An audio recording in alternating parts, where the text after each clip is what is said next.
même plus aller au cabinet. Il va finir par éclater. 4 jours sans manger. Je lui ai apporté du pain et du saucisson. Rien. Il n'a rien voulu. Je voudrais beaucoup que je dois manger en cachette. Parce qu'il dit que s'il me voit manger, Bien. il me chasse. Réveille-le. Réveille-le, je vais lui parler, moi. Et en attendant, tu iras dans la cuisine pour préparer un plat de spaghetti. Faites bien attention, professeur. Parce que s'il voit un plat de spaghetti, on devient fou furieux. Ne discute pas, fais ce que je te dis.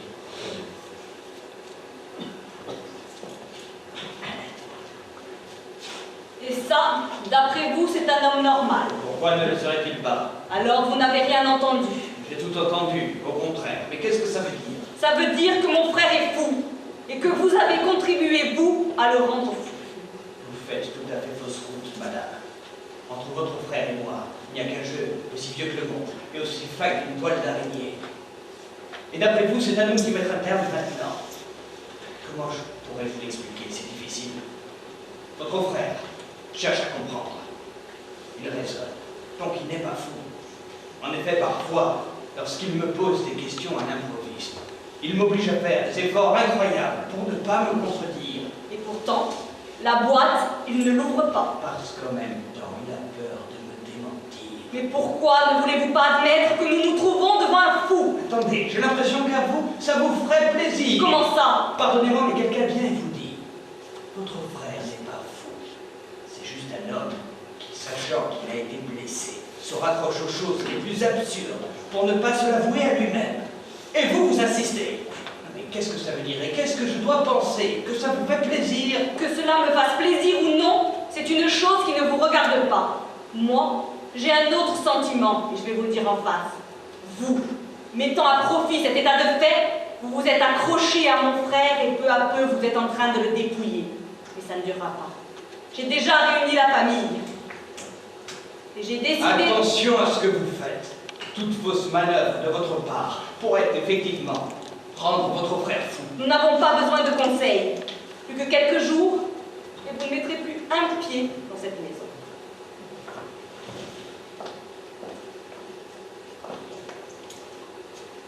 Bonjour, inspecteur.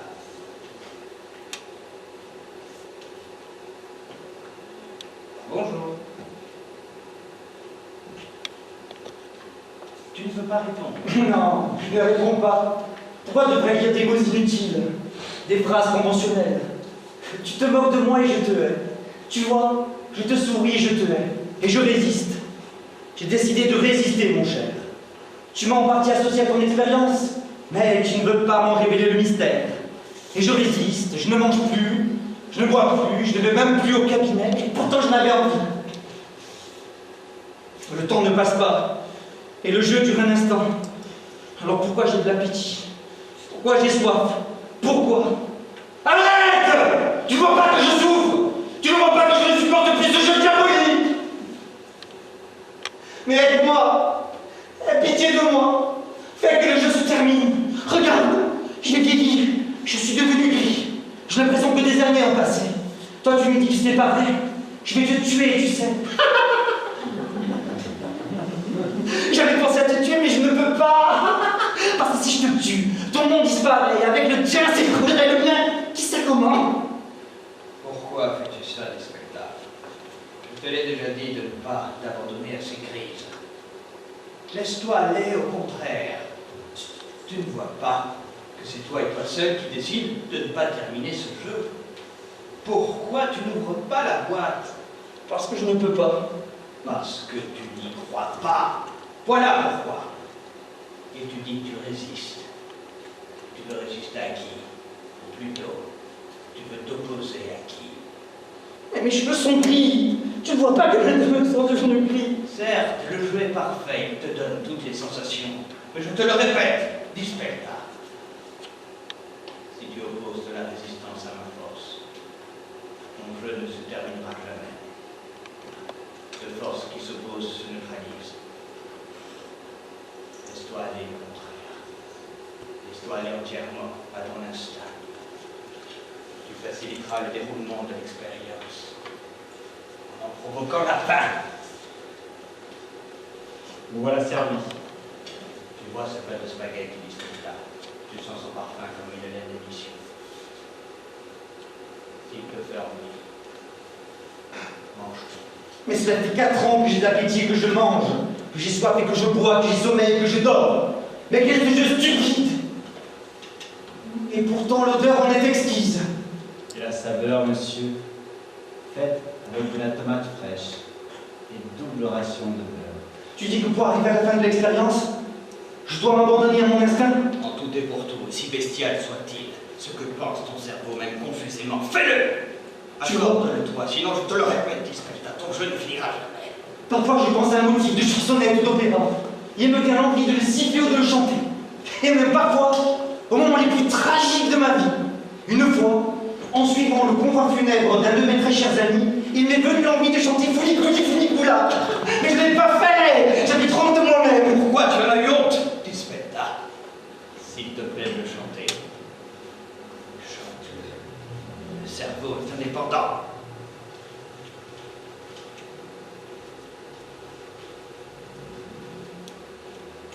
Tu vois, en ce moment, j'ai un appétit à me décrocher la mâchoire. Et j'ai envie de chanter l'instinct. Il n'y a rien à faire. Il faut le suivre. Maman, tu as toujours été faible. Papa le disait toujours. Injustement, Ujir. Ton père accusait à tort de faiblesse. Mais lui-même n'arrivait pas à freiner ces idées extravagantes qui, jour après jour, ont favorisé la désagrégation de notre famille. Voilà maintenant 40 ans que je pleure abondamment. Les canaux lacrymaux sont comme deux gouttières usées par le déferlement d'une éternelle tempête. 40 ans, maman. Tu aurais dû comprendre que les pleurs ne résolvent rien et ne changent rien. Aujourd'hui, nous voilà devant un désastre complet. Mon frère est fou, il n'y a pas de doute. Calogero est en proie à la plus irrésistible folie.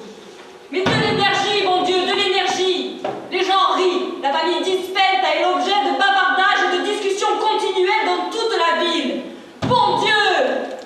Notre patrimoine s'effrite. Le professeur Marboul et ce charlatan l'a enjolé. Toi, maman, tu n'es plus en état de supporter le poids de l'action. Les reines à moi les reines! Premièrement, Calogero doit divorcer de sa prostituée de femme qui souille notre nom. Deuxièmement, tous, ensemble, nous devons le faire interner et à perpétuité pour maladie mentale. Troisièmement, offrir un repos décent à notre mère, après m'avoir nommée tutrice, avec les pleins pouvoirs. Excuse-moi, mais il y a aussi ma femme. Elle n'est pas ta sœur, peut-être? Ta femme n'est plus une Dispelta, c'est une introuille. Oui, mais elle doit reconnaître C'est à notre mère de décider. En tout cas, moi, je ne signe pas. La paix, la paix. Il y a 40 ans que je pleure. Bonjour mes chers parents, mère, sœur, beau-frère, il n'y a rien de changé en vous. Vous m'apparaissez dans la plus pure et évidente réalité. Des images parfaites d'une façon de sentir atavique. Maman Mathilde en pleure, ma sœur Lucia rongée par l'envie, ma sœur Rosa ambiguë et mon beau-frère avide. Ah, vous êtes parfait. Je ne vous offre pas de spaghetti pour ne pas vous contraindre à faire des gestes pénibles, inutiles. Moi j'avais intérêt à ce que le jeu cesse. Et à vous, est-ce que ça peut vous fiche mes spaghettis? Écoute, Calogero, il y a 4 ans que tu es dans cet état. Aujourd'hui, nous sommes venus faire une dernière tentative. Et après? Écoute, il n'y a plus lieu de te cacher la vérité. Ta femme... Ne pas mal de ma femme! Toi qui l'as toujours calomnié, autant que tu as pu, et cherchant à me rabaisser pour me ramener à ton niveau. Moi? Oui, toi, me croyant vaincu et en état d'infériorité, tu fais vibrer en toi la loi du sang qui devrait te permettre de m'aider. Et tu te réserves sous ta feinte et sublime tristesse la possibilité de voir enfin ta cupidité assouvie. Mais tu plaisantes. Mais non, ma petite sœur chérie, je parle sérieusement. C'est pour satisfaire tous tes ignobles desseins que tu as fait tout ton possible pour emberlificoter notre pauvre mère gâteuse. Et plus elle pleure, plus elle devient inutile. Calogero, comment peux-tu dire ça? Je suis ta mère. Mais j'aurais envie de ne pas te le dire, maman. Mais si je ne dis pas ce que je pense, le jeu ne finira jamais. Alors tu as pensé ce que tu as dit. Mais naturellement, mais je le pensais même avant. Mais je ne le disais pas parce que je m'obstinais à contrôler mon cerveau. Ainsi, tu as toujours été faux avec nous. Oui, mes chers parents. Écoute, il n'y a plus lieu de te cacher la vérité. Ta femme s'est enfuie avec un amant. Un amant. Un amant. Et toi, tu es resté ici à faire l'idiot pendant 4 ans. Et elle te trahissait déjà avant, n'est-ce pas? Très vrai. C'est vrai, maman. Il y a 40 ans, je pleure. Mais tu le crois, toi, il y a 40 ans. Mais cela fait des siècles que tu pleures, maman. Des millénaires. Et toi, maman, tu fais partie d'un autre jeu. Et toi, Luigi, tu fais partie d'autres expériences. Toi aussi, Rosa. Toi aussi, au reste. Même Gennaro fait partie d'un jeu encore plus stupide. Et lui aussi est un jeu. Vous dites que ma femme s'est enfuie il y a 4 ans avec son amant. Et vous dites qu'avant de s'enfuir, elle me trahissait déjà. Mais pourquoi ne m'avez-vous pas dit à ce moment-là? Pourquoi ne m'avez-vous pas dit pendant que ma femme était encore près de moi? Et parce que vous vous prêtiez au jeu. Et alors, vous m'apparaissez comme des êtres réels et vivants. Mais vous n'êtes que des images d'une mémoire atavique. Ce sont des idées que t'as mises en tête, ce professeur Marbourg, qui jour après jour mange jusqu'à ton dernier sou. Assez de bavardage. Tu es devenu complètement fou. Maman, tu te rends compte qu'il n'y a plus rien à faire. Cet homme, non seulement nous a menés à la ruine, non seulement a mis notre nom sur toutes les bouches, mais en plus nous insulte, renversant et brisant ce qu'ont toujours été les saines traditions de notre famille. Sorcière! Moi? J'ai pensé. Eh bien moi, je pense que non seulement tu es fou, mais tu es un criminel. Et tu finiras mal. Professeur! Mais professeur, où est le professeur? Je suis là. Qu'est-ce qu'il y a? Est-ce que toi, ces images t'intéressent? Non. Pourquoi? Parce que si elles ne sont pas indispensables au jeu que nous devons faire, tu devrais les faire disparaître. Moi, je voudrais manger ce plat de spaghetti avec béatitude. Mener à bien notre jeu, elles ne servent à rien. Elles te déplaisent. Je vais les faire disparaître. Sa femme est revenue. Quand? Il y a un instant. Et où est-elle? Dans sa chambre. Ça y est, ils sont partis. Autre chose pour ton service. Oui, je voudrais mon serviteur. Très bien. Gennaro, ton maître te demande. À vos ordres. Oui, je voudrais une image de fromage. À vrai dire, monsieur, il n'y en a plus. Ce matin, je me suis abandonné à mon instinct. Et pour me prêter au jeu, je l'ai mangé. Bah, tu as bien fait. Et il n'en reste même pas une sensation? Non, monsieur, pas même un photogramme. Elle a l'impression alors de m'apporter un verre de vin. Les 4 dernières bouteilles, hier soir, j'ai eu l'impression de les amener chez moi et de les avoir bu au dîner avec ma femme. C'était une impression si naturelle que si elle avait été vraie, nous nous en serions consolés. Très bien, mais alors en cuisine, qu'est-ce qu'il est resté? Rien, monsieur. L'image du buffet vide. Alors crois fermement à aller au marché et achète-moi des images de victuailles. Tout de suite, monsieur. Je dois croire d'abord que je prends l'image de l'argent dans l'image de votre commode. Parce que c'est les images des vendeurs au marché ne voient pas les images des sous. Ils ne se prêtent pas au jeu. Mais fais seulement.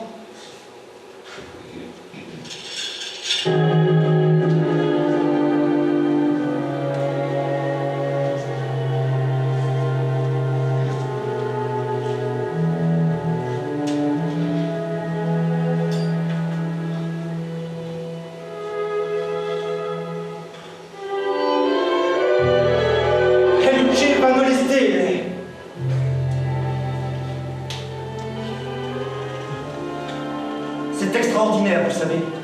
Ce motif me revient dans la tête et je dois le chanter. Je n'y résiste pas.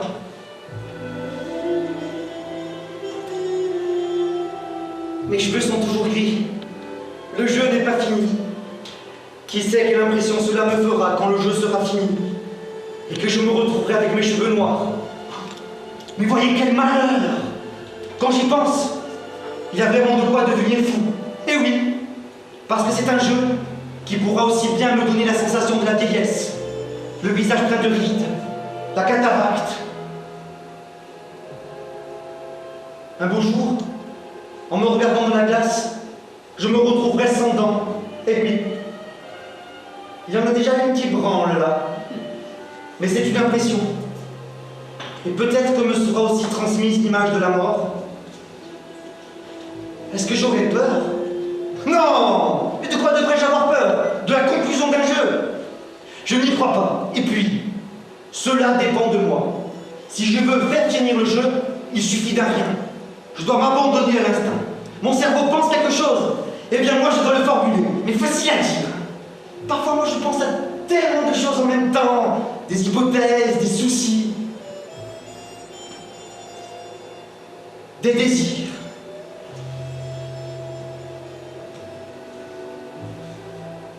Le thermomètre. Mais que vient faire le thermomètre? Mais je l'ai pensé, donc ça vient faire quelque chose. L'homme, oui, l'homme. L'homme vit en moyenne 70 ans, peut-être même moins. Mais peu, c'est trop peu. Parce qu'on lui prépare des expériences et des jeux pour des durées déterminées d'années conventionnelles. Mais, si l'homme pouvait vivre jusqu'à 400 ans, on devrait revoir et refaire tous les trucs. La politique, par exemple. Peut-être qu'elle est préparée maintenant serait un jeu raté. Eh oui! Parce que les discours des hommes politiques ne trouveraient plus de crédit. Et ils devraient tenir leurs promesses. Parce qu'arriveraient les vieux de 370 ans. Et ils diraient, oh ami, change de disque. Toutes ces idioties, tu nous les as déjà dites il y a 320 ans.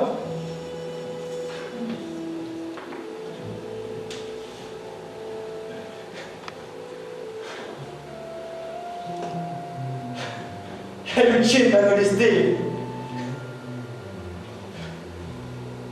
Comme elle était belle, cette cage pleine d'oiseaux. Je passe ma main dans la cage et j'en prends un. Et je m'en sers pour un petit tour de magie. Mais le canari ne disparaît pas. Il meurt. Il meurt écrasé entre le fond et le double fond de la petite cage truquée. Et le coup de revolver sert à dissimuler le bruit du déclic. Et puis, tant de coups de revolver, tant de détonations, tant d'explosions, que de sang, que d'os écrasés, sans plume. Se laisser aller, s'abandonner à son propre instinct. Si vous ouvrez la boîte, en y croyant, vous reverrez votre femme. Sinon, vous ne la reverrez plus jamais.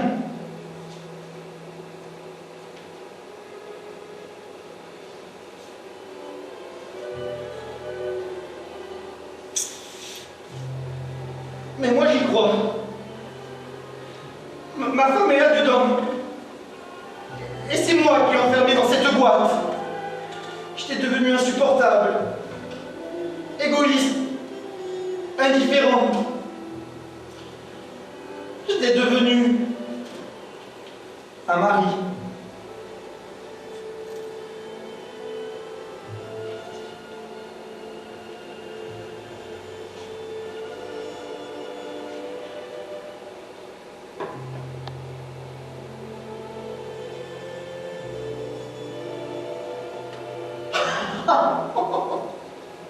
Ah, ces robes, ces chapeaux, ces chaussures.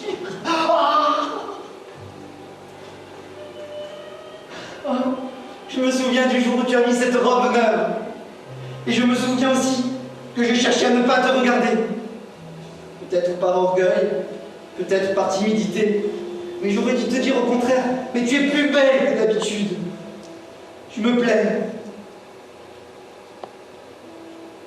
S'était installé un froid entre elle et moi. Je ne lui parlais pas, elle non plus. Je ne faisais même plus un compliment. Un geste tendre. Nous n'arrivons même plus à être sincères, simples. Nous n'étions plus des amants.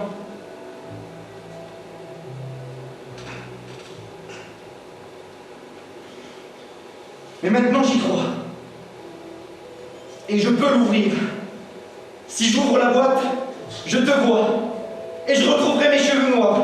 Et je me réveillerai jeune, comme il y a un instant, comme au début de ce jeu. J'ouvre. Voilà. 1, 2. Et 3. Le tour est fait. Martha. Le tour est fini. Voici ta femme. Mais parle, Martha, parle. Oui. C'est moi. Toi. Mais alors pourquoi je suis dans ma maison? Et si le jeu est fini, n'a duré qu'un instant? ne sommes-nous pas dans le jardin de l'hôtel? Parce que tu as eu un choc. Quand le jeu s'est terminé, tu t'es évanoui et tu es tombé par terre. Alors nous t'avons ramené ici en voiture. C'est un jeu? Oui. Et tu remarques que tes cheveux sont devenus gris en un instant. Oui, c'est vrai. Voici ta femme. Mais parle, Martha! Parle!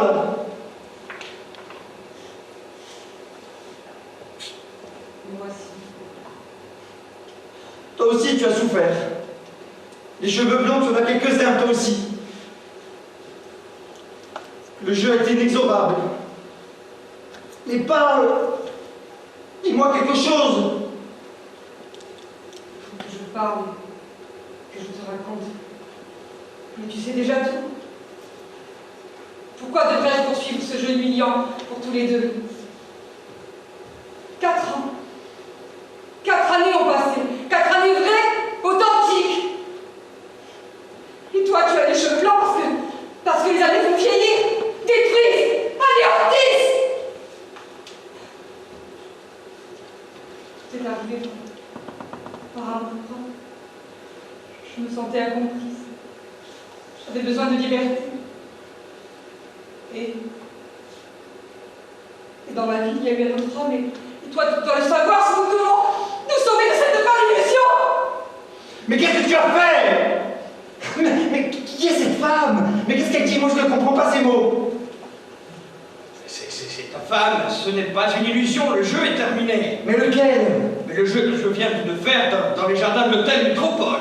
Mais ce n'est pas vrai! C'est moi qui l'ai commencé, c'est toi qui l'as dit! J'ai poussé le jeu jusqu'à son extrême limite. Et c'est à moi seul de faire réapparaître ma femme, sous ma seule responsabilité. Mais tu t'es trahi! Tu es entré un instant avant que j'ouvre la boîte. Et donc, avant que le jeu se termine. Dommage. Mais la boîte est vide. Mais qui le dit? Hein? Comment peux-tu l'affirmer? Dans la boîte, il y a ce que je crois. Comment peux-tu prétendre le voir, toi? Moi, je ne connais pas cette femme. Peut-être qu'elle fait partie d'un jeu qui ne me concerne pas. Son monde est lié à beaucoup d'autres et elle doit s'y prêter, elle ne peut pas s'y soustraire. Mais emporte avec toi cette image mnémonique de l'épouse qui revient. Moi, du jour au lendemain, je ne pourrais pas le supporter. Je t'ai vraiment ramené ta femme. Mais tu as cru que tu l'avais fait. Comme tu croisais dans ma maison, mais ce n'est pas vrai. C'est la succession continue de tes images accumulées. C'est moi qui fais revivre en toi les images de la mémoire. Et toi, comme un merveilleux magicien, mais toi, tu es une image. Et le magicien le plus important, c'est moi maintenant. Alors, continuons le jeu, professeur. Ne lui réglons pas son compte, jour après jour, comme des boutiquiers. Regarde, là, regarde mon troisième œil. Là, c'est le public qui attend. Et là, c'est la mer. Cela nous semble un siècle. Mais après, nous apercevons que le jeu n'a duré qu'un instant. Gennarino, À vos ordres. fais-moi disparaître ces images. Crois fermement les voir sortir. Et quand tu en seras convaincu, fais, mais avec fracas. Va!